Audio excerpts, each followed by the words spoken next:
the levels are good. What do you think, man? I think we're good to go. Pow, pow, hot chow. Winner, winner. Chicken dinner. Does it sound good to you? It sounds fantastic. Check. How's this for a bit of intro? Yeah, I like it. This Black Rifle coffee's got me buzzing, bro. Nice.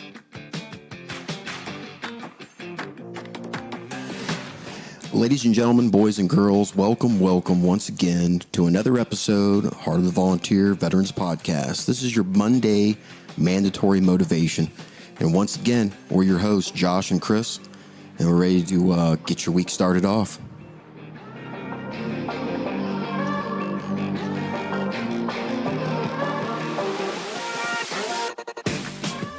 So Josh, man, what's been going on, brother? We've been separated for about a week now. Has it been a week? It doesn't even seem like it's been a week. It's been close, man. I came up here for Memorial Day and got through a week and now I'm on to a weekend. So, man, it seems like it's been a week. I know, man. Time flies when you're having fun. Yeah. So what have you been up to on down there in Stillwater? Oh, man. We've been super busy here. Since it's summertime, we got a little bit of a break for summer's classes start. I've been in the garage every single day. Just working on, I'm building a project. I'm building a desk right now. Right. So it has been rewarding and frustrating all at the same time. But I think we'll talk about a little bit more about that later. Yeah, right. But no, we went to a family reunion. Got to see some family that we hadn't seen in a while. So I was excited about that. And so was Amber. How was your weekend? No, it's been good, man. Just really just light ranch work out here at the ranch. We branded 2 days. We branded cattle and stuff like that. And we had a family reunion that went on Friday and then yesterday. And now it's just kind of getting ready for the train ride out to LA. So, you excited about that? Yeah, I am. I did a couple of Vietnam veteran interviews here in town, and while I've been here, and then I went up to Fort Dodge, to the veterans home up there, and started working on a good series that we can do with the, they got a couple of World War II veterans that are left, a couple of Korea, and they've got a Vietnam medic there that they think will be able to talk. So I'm excited about hearing their story and just getting it out there for other people to hear. So it's been a good week, man. It's been a good week. Yeah, I'm completely excited about that also. I mean, I live next to a World War II veteran, and me and him talk pretty regularly. And it's just that that generation is pretty reserved. Yeah. They don't, and you don't hear a whole lot about their stories. I mean, they got them all the time on TV, History Channel, and all that other stuff. But I mean, it's just not the same.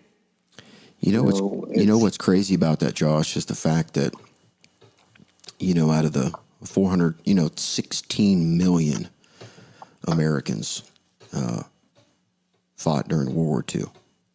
16 million? 16 million. I should know that. That's a lot of people. It's like 16.1 million. And we're sitting now, less than 400,000. We're right about 400,000 left. It's just crazy, man, that we haven't got, we believe, without a doubt, the World War II generation, they've got some amazing movies, amazing documentaries, amazing history. But I just wonder about now, are we getting this? Are we doing enough? Well, are we getting the stories as they've evolved through time? The understanding of some of the stories. I mean, man, it's going to take veterans from the War on Terror to get, years to get their mind around, what happened.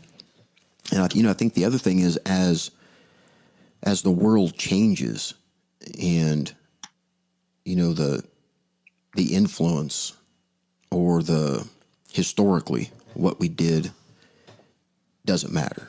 You know what I'm saying? Because, you know, you can look right now at you know, we got the 75th anniversary of D-Day getting ready to happen. And, you know, you're going to be hard pressed to find somebody on the European continent that is not like proud of that. You know, I mean, it was the war, it was the world, you know what I mean? So, I mean, that war is never going to be really questioned. And, you know, I think as ours kind of goes through time and it faces the test of time and everything else, that, you know, I think our stories and our emotional connection to it will change. Well, yeah, with time, and as you gain new perspectives. I mean, what I thought about the war 10 years ago, it's completely different now. You know, as I've aged and gained new experiences and stuff like that. I mean, so it's just natural that we kind of, you know, it will kind of change. You know, I don't know how it'll change in the future, but I'm super excited though to hear from World War II veterans, man. I think there's so much that we can take and learn. Yeah, absolutely. From them. I love talking to them, man. You know, even the ones that don't really talk that much, they just have a different, a simpler view of life. You know what I'm saying? Yeah. And that's just, to me, that's just amazing because I understand the complexity of a life that just has too much in it, you know? And I think they've kind of maybe figured it out at some point in time, just like living with just a little bit was good enough. Well, I think that's just how they grew up. Right. I mean, yeah, absolutely. I mean, that's just how it was. Yeah. I mean, it's not a thing now. That's for certain, you know. Yeah, I'll tell you what, man, my grandpa's got it. He's got an easy life, man. I mean, he's 91, but you know, he gets up, he has coffee, he goes and does his work, and nothing really gets to him, nothing surprises him. It's like he's seen it all, done it all, and he's good with that. And I admire that about him now. You know what I mean? So you think he would like to come on and share? I don't know, man. You got to be careful with you know, because then, like you said, it's just sometimes it's not their thing. Yeah, I completely understand that. So that's the hard part. You know, there's not a Dick Winters out there, you know, for, you know, and every World War II veteran, you know, doesn't want to tell their story, which is cool. You know, we get that. But yeah, we completely get that. The onesies and twosies, you know, we definitely have to get them scooped up so we can keep their stories going. Give them the stage, you know, give them some love. So that's freaking awesome, man. But hey, Josh, talking about the week, man, you know, we were talking earlier about the struggle and how it equates to the week, and being, you know, we kind of stumbled on this, you know, being that we were going to be doing another Monday episode. You know, the strength of the struggle on a Monday. What is that? I think it's just like you're coming off the weekend and you might have a monumental task, whatever it may be, whether it be family or work. And it's easy, you know, to put those blinders on, or those blinders to come on, because you get involved, right? And you're like, you may not. That's kind of the way I look at it. You know, it's just like you might have a monumental task, and that could be like kind of stressful for people. Yeah, I definitely hear that, man. And you know what, I'm thinking like the beginning of the week, when I think of like the struggle, I think of like unresolved things that I've got where if I didn't have to go to work, then I could maybe fix the struggle. Maybe the struggle isn't with like work or something I've got to do. It's just maybe it's my family. Maybe it's a relationship that if I didn't have the rest of the week to face, maybe I could have a little more time to, figure this out. Maybe that's the thing. And then I think the other thing is like, people dread the grind, Oh yeah, no, I mean, 100%. I never avoided work when I was in, but there's something about, man, like being out, and I would much rather, stay home and work on this and get this figured out than go to work. I don't know. It's weird. Yeah. Maybe there just wasn't enough struggle. I don't Well, know. I don't know. Like when I got out, man, that's all I wanted to do was work all the time. Yeah. So much that I missed a lot of things. Mm-hmm. But I was so hell bent on, I got to be successful.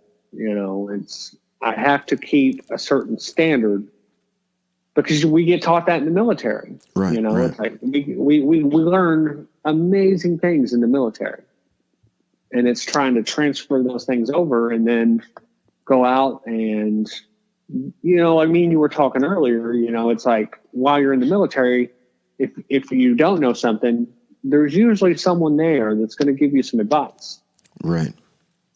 And then we don't necessarily always have that out here in the civilian world. Right.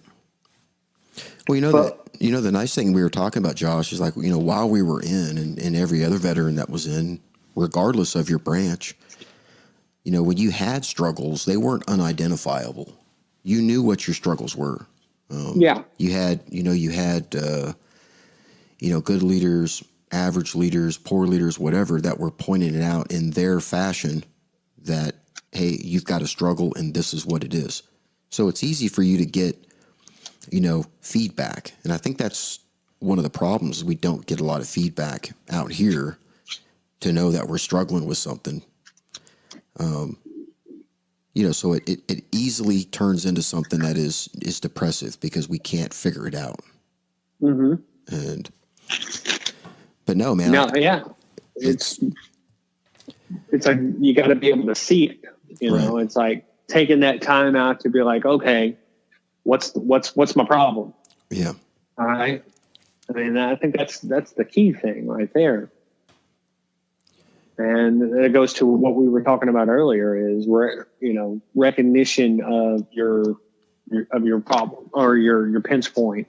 Right. Well, I got to tell you, man, I think that a lot of people, and not just veterans, when they say, hey, I'm struggling with something, it kind of has a negative connotation to it. Culturally, if you're struggling, that means you don't have enough money. You can't manage your job. You can't manage your kids. And that's the struggle. You know what I'm saying? But I think it's, it needs to have more of a positive, tag on it, because struggling is good. I mean, no, yeah, we would not be here today, Homo sapiens, if it wasn't for the struggle. yeah. You know what I'm saying? I mean, you can say whatever you want to say that the earth is mankind's only 2019 years old or whatever people are saying. But the bottom line is this, we did not get to where we are right now by having a McDonald's on every corner millions of years ago. You had to struggle to survive. I think there's like a solstice or not solstice. I'm sorry. That's not the right word. I think there's like you can bring the struggle makes me like happy. When I'm struggling, I'm happy because I'm growing. Right. And I over the years I've looked back, like we've talked about it in a couple classes that I've been in, like last semester. They were talking about it. Like the professor was beating up the students, like, "Hey, you need to do something uncomfortable. You need to do something you're not good at, because you're gonna benefit from it." And I kind of relate to the class, like I've looked back at like whenever I was deployed to Iraq and Afghanistan. those were struggles in my life, but those were the times that I grew the most. Right. And so I try to replicate that in getting myself into difficult and tough situations so that I come out better on the other end. So Josh, what we need to try to press upon people is when you're going into a struggle, the identification of the struggle is paramount right off the bat. You have to, if you let it go any farther, I almost feel as if the struggle, it's almost like a tumbleweed, man. It picks up more struggles along the way. Yeah. And if you don't get it quick and at least identify it, like you were saying, the tunnel vision, you don't want to get like, I can only see what's in front of me and I can't see the people to the left and right that are trying to help me. And so you're not listening to feedback. You're not looking left and right. You're just going through the struggle, like going through the motions. And it's hard, man. It's hard. It's hard life. It is a hard life. I mean, but there's people all over the place that want to help. It's like, remember when Brandon Bettis was talking about mentor, right? Find a mentor, it's like, find somebody who you can talk to help you come up with solutions, everyone has ideas, and it's all about passing your ideas to make your life better. And, it's like having that mentor is crucial. Yeah. I recently I met a veteran. We're going to bring him on, Ben. Mm-hmm. He's got a business in Oklahoma City. And he's a super successful veteran. He's sharp. And me and him got to talking. We were talking about woodworking. Mm-hmm. And we were just bouncing ideas and how to do stuff. And, it's like, I'm going to be better for it because now I have somebody who I can relate to and I can learn from. Positive outcomes, man. Mm-hmm. And it's, I think that's the thing, it's, looking back on this subject, Josh, you're the one that brought it up, and what an excellent topic to cover, especially on a Monday. I know we're trying to motivate folks, but this is kind of like, this is like a motivation bone to chew on for the week, maybe, or pass on to somebody else. But, having the positiveness come out of the struggle, it's like you said, man, it's like, I still remember like the very first time I shot a rifle in the Marine Corps. Yeah. And it was, the feedback you got, you kind of figured out the struggle. By the time you were done at the range, you were, you swore you were Carlos Hathcock, but you weren't even close. But the thing is, you got a way through the struggle.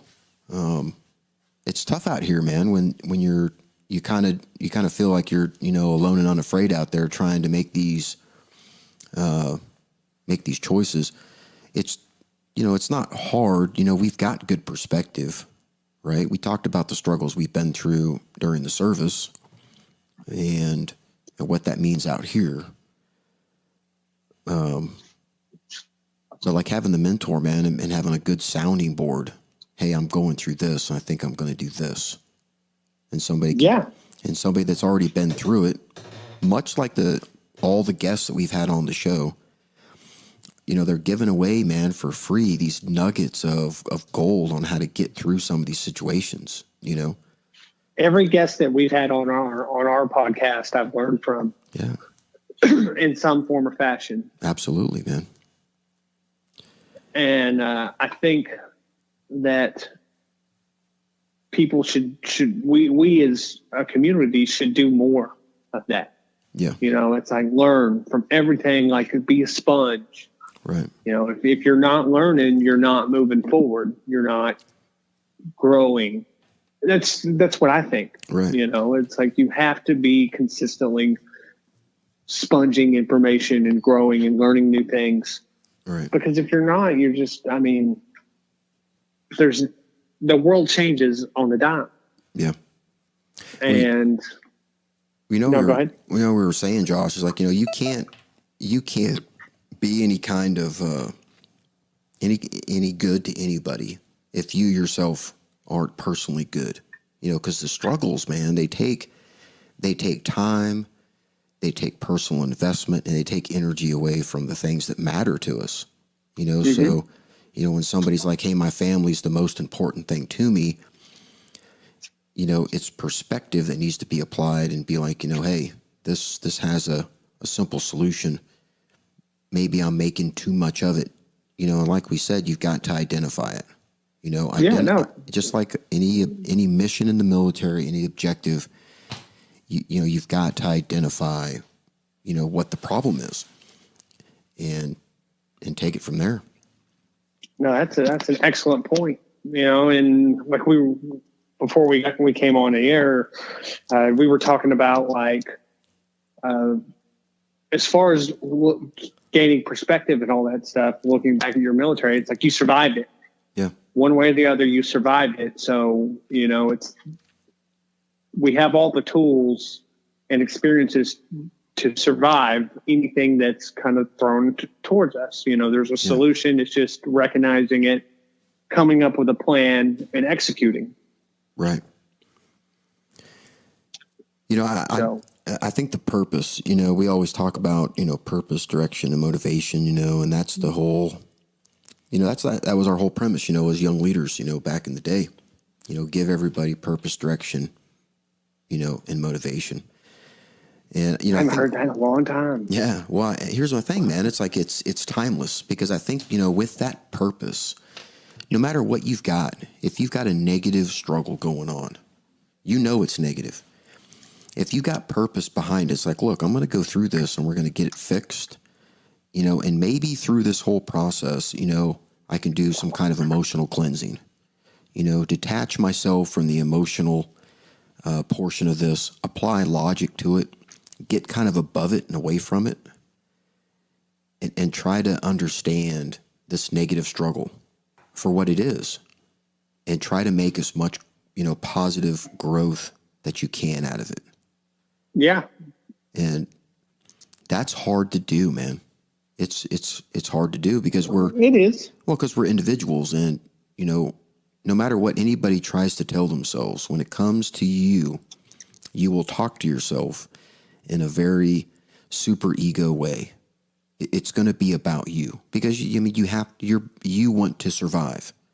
Now, if there's other people around, you may think about them a little bit more, but when it comes down to it, it's like, your emotions, and it's the hardest thing for you to get away from, for you to see things for really what they really are. And I think if we can, if veterans can kind of talk themselves through that, that detachment, it doesn't mean you have to be cold and calculated when you're thinking about it, but just kind of remove yourself a little bit, like your feelings about it, and kind of see if the struggle is like what everybody's going through, Yeah. That's an excellent point. Yeah. I can't help but think of Ranger School, man.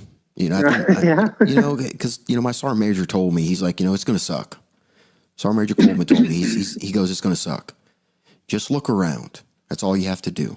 And when I got there, man, I did that. I looked around, and I started looking these other people's faces, and I'm like, these people don't know what they're doing either.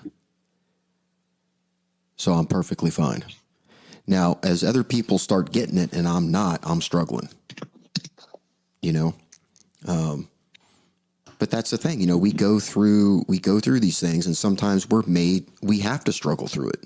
That's, like you said, that's our positive growth. That's us coming out with lessons learned, ready to, face the struggle again with a plan, so that instead of it taking time and personal investment and energy from me, it's given me that.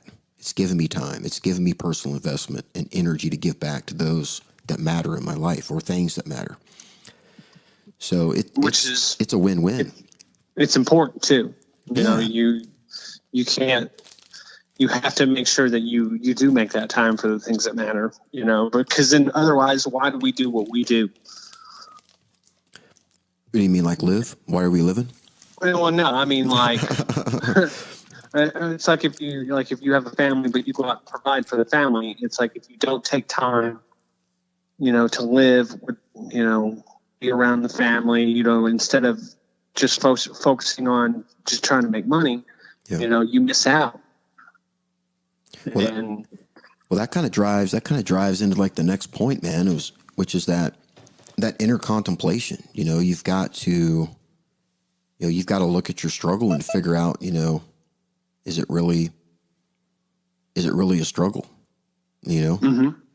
And I think once you get that, and I always call it the internal dialogue, man. It's just it's that talk you have with yourself but you have to be honest. You have to be like, come on, guy, you're all fucked up. Don't do that. I mean, and you're just like, what are you talking about? I've had those conversations. I've been like, what are you doing? That's ridiculous. I think we've all done that. Yeah. I mean, and in some fashion. At the same time, like we said, man, it's like you'll convince yourself if you're not being honest with yourself and you're not focused, if you haven't, found out exactly where you want this thing to go, the struggle that you're in, and like detach yourself from from it. It's like, hey, this belongs to somebody else. Let me take a look. Let me try to figure this out instead of it being your struggle. And I think you'll find that it's, it happens every day and you see it. But we're too close to it. The struggle is too close. And we get those blinders, you know what I mean? We get the tunnel vision and we get a little lost in the sauce, It's easy though. Yeah.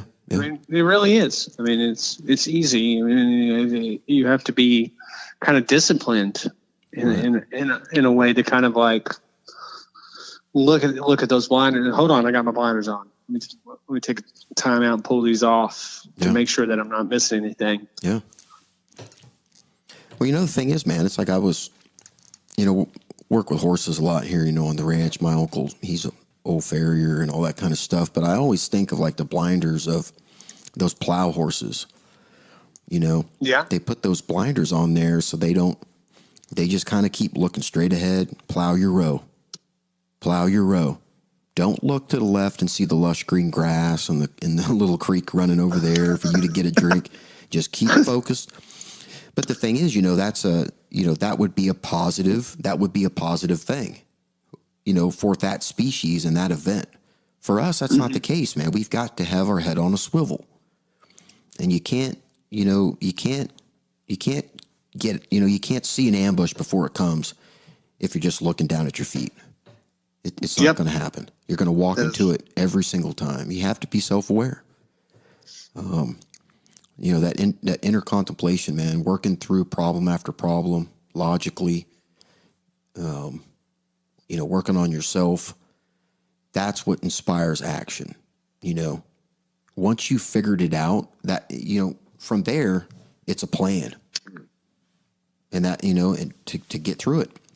And it's, that's where the good stuff happens, man. When you figure it out. Agree.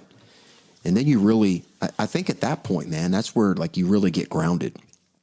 It's almost like you're in fighter stance. It's like now it's time to go. You know what I mean? It's time to hit the bag hard, knock the crap out of this thing and get through it. And that, I think, man, once you get through those and you start putting the plan into action, you start seeing people grow. And you've seen it, man. You've seen privates, man, that you brought in and you've trained and you've put a lot of time into them, and all of a sudden you start, you see them start to get after it, and that's them, man, being inspired, to get after it. So the struggle has to have that, man. It's got to have that. Yeah, you have to. You got to struggle. Yeah. Period. Yeah. I mean. I think I've always kind of said that, like, if it's hard, it's worth it.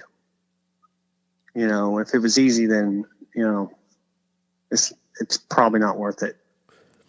Yeah, to a degree. Yeah, to a degree. Like we were talking about, man. You can make joints. You were talking about making joints. You can make joints by hand, or you can buy a joiner. I guess that's two different things, but.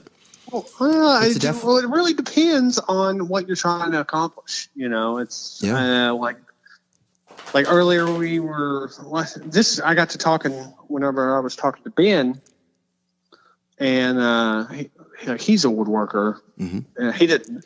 He does it more along. I think more of a hobby. That's what I gathered from him. And like we were talking, I was like, man, I want to get into jointing my furniture, just because I'd never done it before. I'd like to learn. It's been used for such a long time. It's timeless, but it's effective. It's clean and it looks good. Looks real sharp. Yeah, and it's sturdy. You know. I mean, right now I use a lot of pocket screws. I trust pocket screws. It's efficient, it's effective, and it's strong. Mm-hmm. But it's like you got to consistently evolve, to make the best product possible. And that's what I'm always trying to look for within our little business. I'm always consistently talking to. I got a buddy that they own Dibble and Sons. It's a furniture shop here in Stillwater. Mm-hmm. And he's awesome. He's an awesome guy. And we were talking, and he was like, man, we need to do some kind of collaboration. Now, granted, I don't know necessarily what that means just yet. I mean, as far as what we'll do, I'm sure we'll come up with something. But it's going to be just a networking and working with others to learn different things. Yeah, hell yeah. Start adding to that tool bag. Right.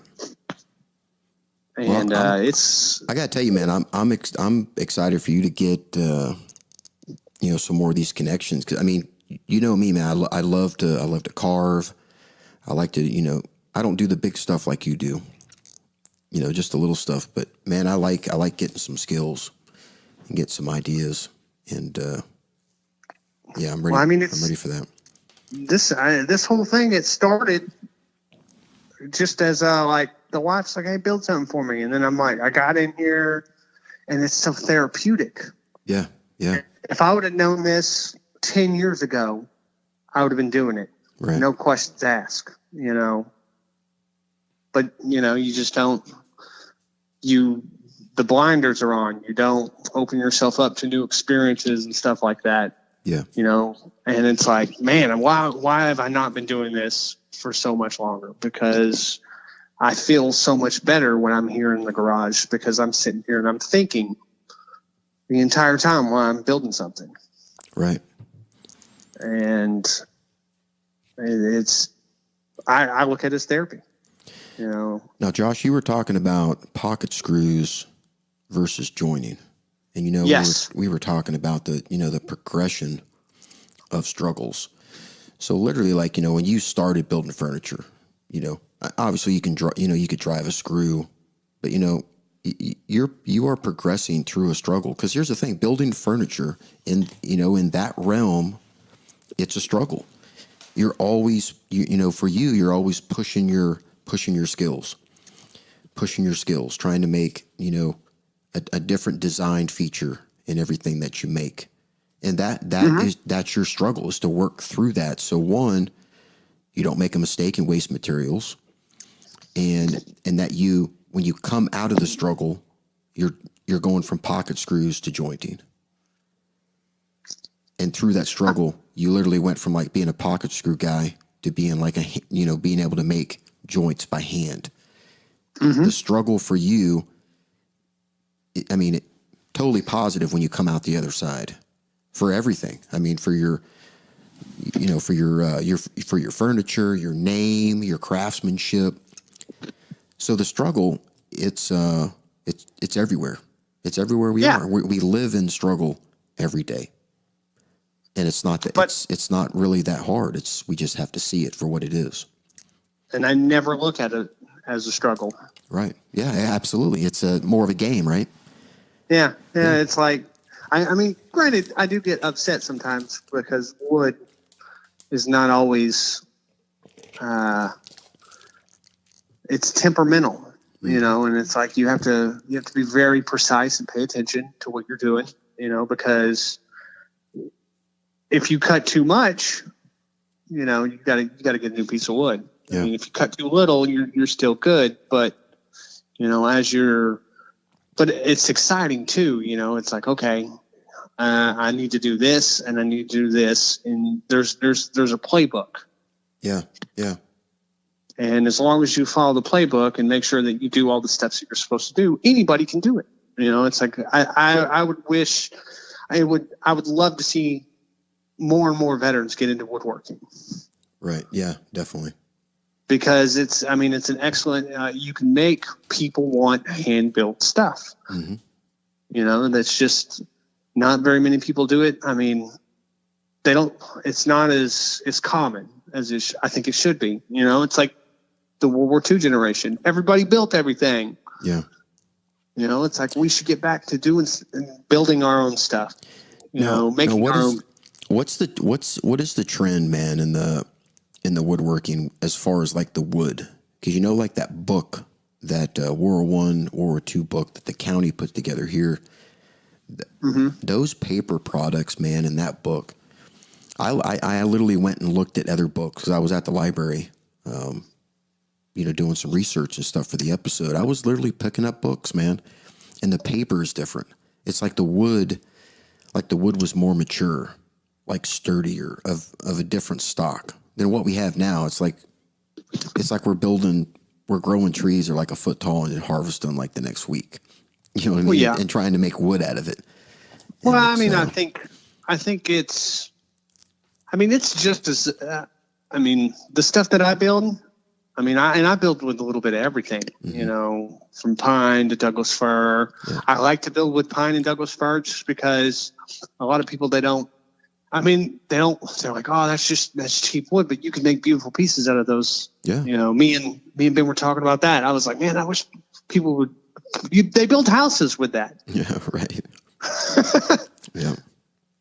And like if you treat it right, it'll come out beautiful. Yeah.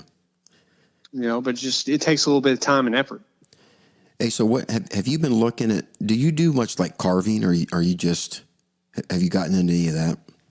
I've done a little bit of carving. I was trying to. I watched some video because I was trying to teach myself how to do mortar and tenon joints. Yeah. Yeah. To where you carve out, because I want to build myself a chair, but I'm going to build myself one first. See Right. how it holds up before I start putting it up for sale. Yeah. But I was watching this video and I went and got me some carving picks and all that stuff. Mm-hmm. I haven't done a whole lot. I probably during the summertime I'm looking for customers and I'm trying to fulfill orders. Yeah. Yeah. Definitely. Man, like during wintertime, yeah. Yeah. Dude, I think I'm going to get, I was looking on this carving site and they've got this nut that you get. It's like, it's a big nut and you like kind of strip it away, but it's got like some kind of, the actual nut inside it is like wood and you carve that and it's got like different, as you carve the layers, it has like different, kind of like Damascus. It changes as you start going. People make bowls, little cups out of them. Dude, that's what I'm going to do. I'm just going to spend like a year and just carve that thing into something. Josh, you still there? Okay, I think we just lost Josh. Hold on a second, folks. We'll get everything back up. I'm here. I'm muted. Oh. I muted myself. Oh, there we go. Josh is back. No, a lot of people... I don't know if I have the artistic ability to do the carving. Me neither. Me neither, man. I'm just gonna play with it. It, like you said, it's relaxing. It does relax me. Generally, like Amber, my wife, my lovely, extremely talented wife, she draws up all of our furniture. Yeah, the design of it, because she has that. It's like we play to our strengths as a team. Mm-hmm. And, it's like she's an excellent drawer. She's very, very creative. She has an eye for design. I have an eye for things. I'm like, if you put it on paper, I will put it into physical form. I'll put it, it'll be physical form. I'll make it however you want it. Right. And I think that's important to have that. Some people can do both. I mean, I know where my strengths are. Right. Now, Josh, when you come out of one of these struggles, like once it's over, man, and you like look back and you see it, and you see it for what it is. You made it through, man. What are you doing, like, to yourself? You know what I'm saying? When it's complete, what kind of reinforcement are you giving yourself? Oh, well, I kind of like, how do I do it better next time? Yeah. Because there's probably going to be a next time. Mm-hmm. Almost always there's going to be a next time. So it's like, objectively look at it. Mm-hmm. Hey, we got through it. We did a good job. Yeah. But what can we do to improve it? Because we can always improve it. Right. Well, I like that you say the gratitude, man, because I think that we have to, when you do something and you get yourself through it. Even, there's people left and right that are helping you, and you've got time to thank them too. But you've got to give yourself like a pat on the back. You can't just think to yourself. It's like, hey, this is what's kind of. It's expected for you to come out of it, but you need to congratulate your resiliency. You know what I'm saying? You need to. If it's not you, it needs to be. You're thanking the system of resiliency that you have for helping you to get through it. Yeah. So I think that gratitude piece, man, it's important. I think we have to thank ourselves. We have to be like, hey, this looks good. And, and for you, I know we talked a couple of months ago and there was like a piece that you're working on and you're like, I tore it completely apart and started over. The thing is, I think that you knew the struggle, you were in it. Yeah. And at the end, you knew it's like, hey, I'm not gonna be able to give myself the gratitude that I deserve because this hasn't met that level yet. But once it was done, you were like, that's it. And you patted yourself on the back. And the thing is, that's what gets you on to the next, gets you to joining, from pocket screws to joining. The gratitude that you gave yourself for a job, well done. Yeah, man. I'm super excited to kind of get into joining. I think it's just going to be fun to learn. It's like learn something new. I'm excited, man, because I keep, when I think of a joint, dude, I think of somebody that went in, it's like 2 different colors of wood, 2 different grains of wood, something that's going to make this joint pop. You know what I'm saying? Yeah. And when you see that, you're like, there's not a nail in this thing. There's just glue and joints. Mm-hmm. And that's solid, man. That's like, when I think Amish furniture, I think something that's going to last, like, post-apocalyptic kind of business. You know what I'm saying? Yeah, and that stuff's all joints, man. You know what I'm saying? It's like, it's just going to work. So. Well, it's, if you look at like a lot of the stuff that you buy nowadays, it just doesn't last. No, not at all. And then like I've bought all kinds of furniture, and then finally I started building my own, and I'm like, this stuff's going to last because I'm going to make sure. Right. I've broken enough stuff. Okay. Yeah, it all seems to break for some reason. Josh, not break this. Well, if I do break it, I know how to put it back together. I'm like, oh, this is easy. I just, Yeah, hell yeah. But I don't think you can go wrong with hand-built stuff. No. I think the more people and people, the market, like the people recognize that. That's why, it's big. Yeah. There's always people looking for hand-built furniture, stuff like that, something that they can source locally. That's not the same. Yeah. Well, I got to tell you, man, it's like, it's the other thing about knowing what you have, where it came from. You know what I'm saying? If you built a desk for me, I would every time I said that, I would be like, Josh built this. I know exactly how long it took. I know the materials that were put into it. And I know there's not another desk like it. That feels good to me. You know what I mean? So, yeah, dude, I'm excited, man. Keep working on that episode, and when I get back from California, we'll sit down and start working on it. Get you guys in there. Yeah, no, it'll be. And we need to have Ben on. He was in the Navy. Yeah. He was a battle buddy. Him and TJ, they served together. Got to get him on.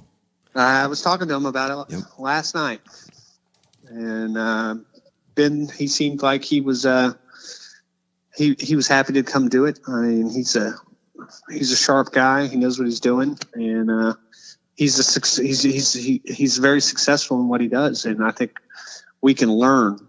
Yeah.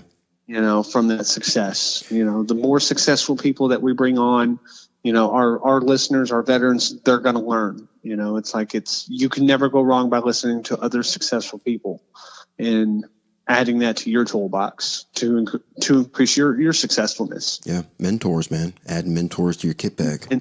Yeah. Mentors. Get mentors. Hey, so talking about episodes, man. Steve, so that intro at the beginning, that was Steve playing guitar, working on the new intro. Let's listen to it one more time, just a little bit. Yeah, let's listen to it again, man. That's amazing. I love hearing stuff from veterans. All right, so this is Steve playing just an intro for us to listen to on a cigar guitar that he built. So here we go.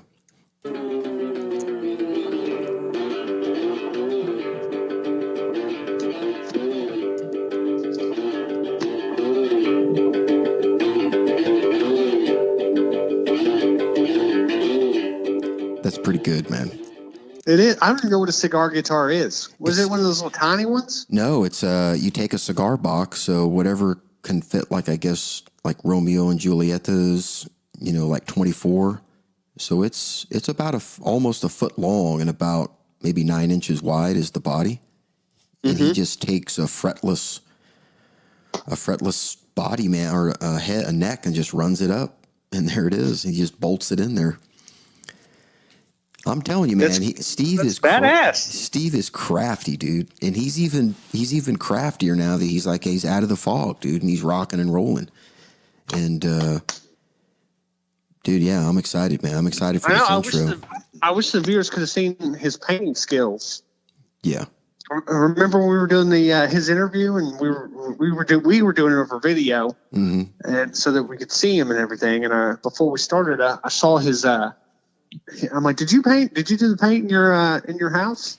Because I looked at stuff like that, and he was like, yeah. And I'm like, man, you did a bang job on that. Without tape. He said without tape. I didn't use any tape, and I'm like, yeah. I could have done that. Yeah, Steve's no crafty. way.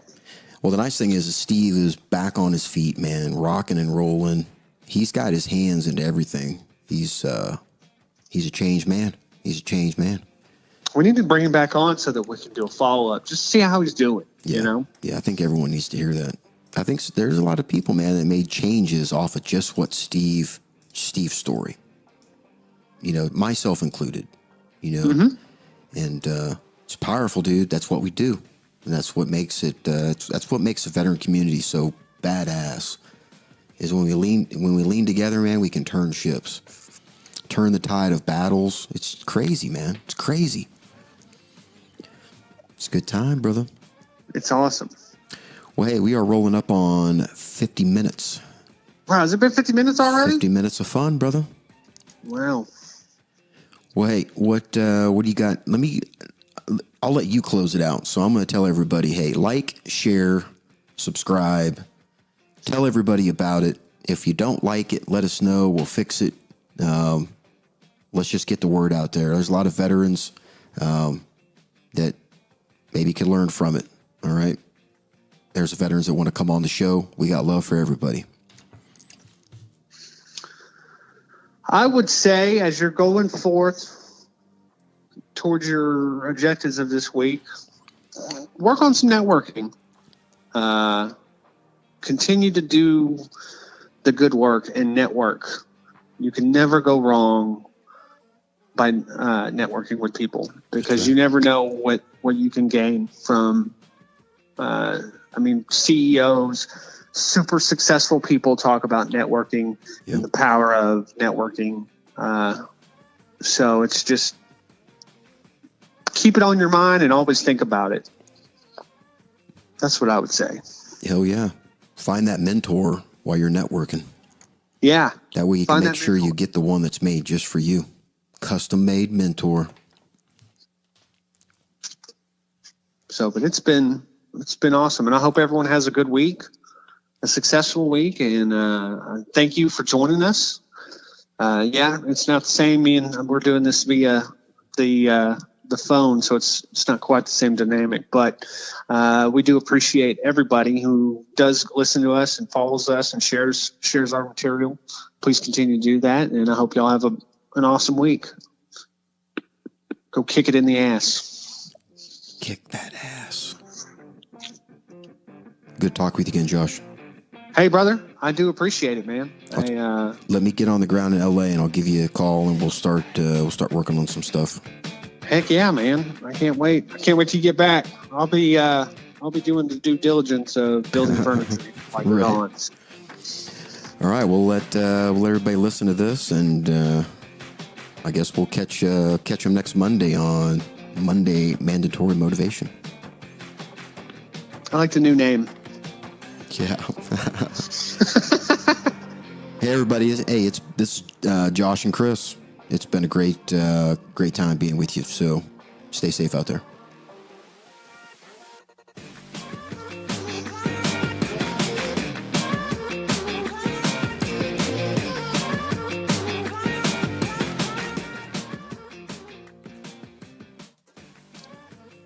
Noell and Fisher, copyright 2019.